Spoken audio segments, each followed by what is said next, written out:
Good morning, everybody. Welcome to another Daily Market Report brought to you by Mike Bjork. Today is Thursday. It's November 17th. Again, today we got a lot of data to go over today. Tomorrow will be the lone exception. We'll have leading indicators tomorrow, and that's about all we have. But today we got quite a bit here to go over. So we'll start off with the weekly jobless claims. Last week we had 254,000 people apply for unemployment. Forecast is supposed to be in the same range at 255,000.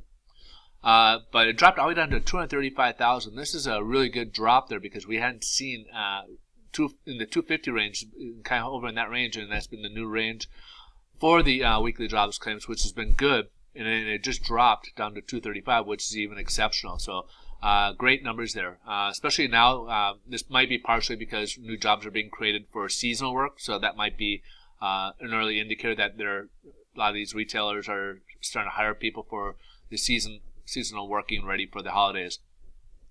We got also the consumer price index, which is the inflation numbers on the consumer level, which is an important index here. So back in September, we had a 0.3% increase in the consumer price index, and then the forecast is supposed to increase even another 0.4%, which came into expectations here. But when you strip out the food and energy, which creates the volatility, that's really what we kind of look at, and that gives us what they call the core CPI. So September, we had a 0.1% increase, and the forecast is supposed to go up to 0.2, and it came in at 0.1, so it didn't quite meet the forecast expectations. So that gives us over a 12-month period from October of last year to October of this year, year over year, average to 2.1. So that was down from 2.2 from the previous reading in September here. So inflation is still relatively low, but the big inflation numbers that we look at are the PCE, personal consumption expenditure, which is what the Fed will look at, even though CPI is also important because it's on the consumer level, which also helps give us a good look at where inflation is located at. And that one's been at 1.7, where the Fed's target rate is at 2%. Now, next on the item here is the housing starts. So now we start with housing here. And back in September, we had 1.054 million housing starts. We figured the forecast is supposed to increase to 1.17 million, and it way increased higher than that, 1.323 million housing starts. So big jump there in the housing market here.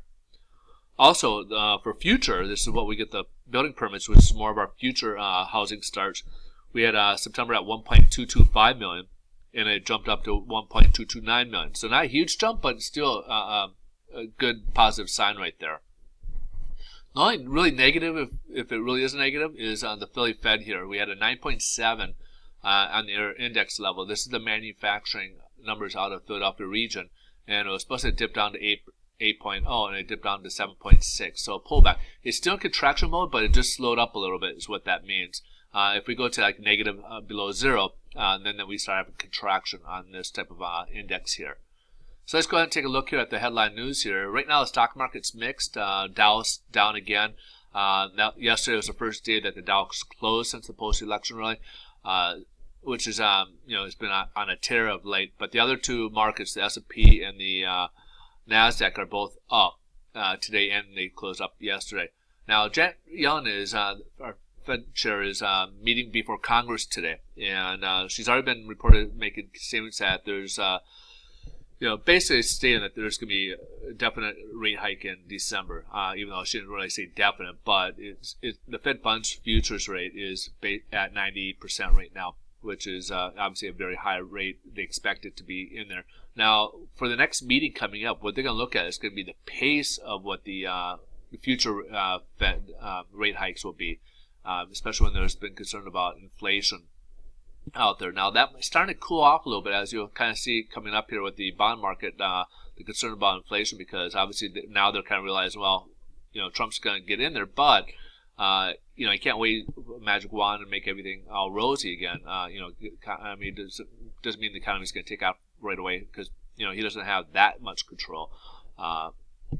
So obviously Congress is going to have to support those agendas as well. So let's go ahead and take a look here at the bond market and see what interest rates are doing. So we started out the day, we had a nice little rally yesterday. We did clear above, even though we started the day lower, we did rally up above where we left off on Tuesday rather.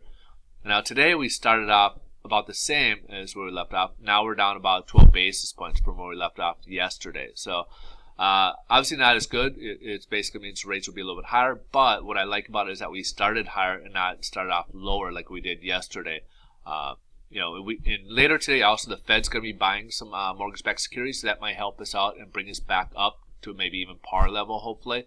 But again, it depends on the purchase level, what's out there. So that could help, hopefully, help push us up a little bit higher later in the day, where we might get a price improvement, or we might see some improvement there. All right. So, anyways, pricing's a little bit off so far this morning from where we left off. Interest rates are slightly higher. As we're down about 12 basis points. We were actually even down further, like 18 basis points earlier, but now we've improved a little bit to 12. So anyways, if you guys are interested in getting more updates throughout the day, just go head over to Twitter. I do post market updates throughout the day as it closes, and stop by. I'm at Mike Bjork on Twitter here. All right, folks, you guys have a wonderful rest of your day. We'll see you guys tomorrow. Thanks so much for watching. Take care. Bye-bye.